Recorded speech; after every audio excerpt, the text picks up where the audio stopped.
সুন্দর। জি, না মাশাআল্লাহ এবছর খুবই সুন্দর ফসল হয়েছে কিন্তু কাকা, ভালো ফলন হয়েছে। মানে কৃষক এইবার লাভবান। এরপর হচ্ছে যারা সাধারণ আমরা যারা কিনে খায় শহরমুখী মানুষ, সবারই এবছর ইনশাল্লাহ একটু কমে সব কিছু কিনতে পারতেছে। ফসলও ভালো হবে ইনশাল্লাহ। আকাশ, তারপরে খেজুরের রস টসও ভালো হয়েছে।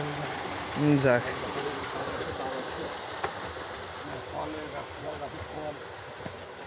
ছোট্ট একটা গাছ, খেজুর গাছ, যে গাছের বয়সটা অনেক বেশি হয়তোবা, এখানে রস ছিল, এই যে এখনো দেখা যাচ্ছে। হয় কাকা, এই যে পুরো ঝরা হয়ে গেছে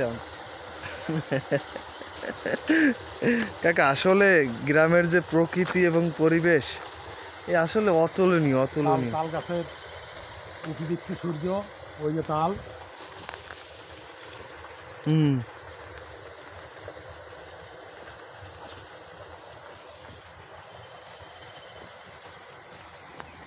আমার বাড়ি, আমার গ্রাম। কাকা তাহলে এই জায়গার নাম কি কাকা? এটা, হ্যাঁ, এটা হচ্ছে হাটবাড়ি। হাটবাড়ি, যাক। ফুলবাড়ি, হাটবাড়ি, আর হচ্ছে ভাদোয়া, হচ্ছে বালিয়াডাঙ্গা। এইভাবে নাও তাহলে বিল্ডিংটাও এসে যাবে। আধুনিক প্রযুক্তি, কৃষকের বাড়ি। সবল কৃষক। হ্যাঁ, আলু পটল বিক্রি করে সেইগুলো করেছে। কাকা আসলে কি আলু পটল বিক্রি করে এরকম বাড়ি করা সম্ভব? অবশ্যই করা সম্ভব। কি বলো তুমি? তুমি দেখো শহরে যা কিছু যায় সব তো গ্রামের থেকেই যাচ্ছে। তা ঠিক। হ্যাঁ, এবং তাই দিয়েই তো সবাই করতেছে। তা ঠিক। বগুড়ায় যা দেখো, আলুর ব্যবসায়ীরা কি পরিমাণ টাকা বগুড়া আল্লাহরা আলুর ব্যবসায়ীর কাছে নিতে যাচ্ছে। তা ঠিক। 9 টাকা 20 টাকা করে আলু কিনতেছে, আলু 70 টাকা পর্যন্ত সারা বছর বেঁচে গেছে। বাহ বাহ, বিশাল ব্যাপার না? এই যে সেই আলু পটল বিক্রি করে ঐতিহ্যবাহী গাড়িটা একটু পাবলিক থেকে একটু হাইট করে রাখছে। হ্যাঁ, ওই যে মাঝে র্যাবে ছিল, র্যাবে। আচ্ছা, তারপরে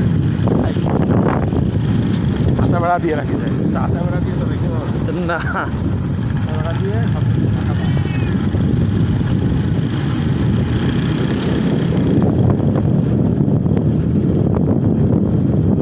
ও কাকা, আমরা সেই কাকা বাবু,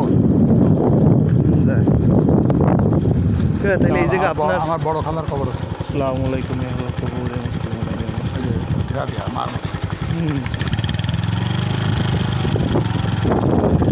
বড় খালা, জি এই একটা খালা, জি, আমার মা, এরা আরও একজন আছে। এরা খুব অতি সাধারণ, সাদাসিধে মানুষ। আগের কালের মানুষ না, ভালো মানুষ ছিল। হলেও ধরো এরা ওই আপডেট হতেও চায় না। জি, এদের বাজারে রিচার্জ পাবে না। বাবা আমার একটা দরকার, তুমি অন্যরকম খুব। আগে ভিতর পেঁয়াজ গোছ ছিল না, এই যে যেরকম সহজ সরল জীবন।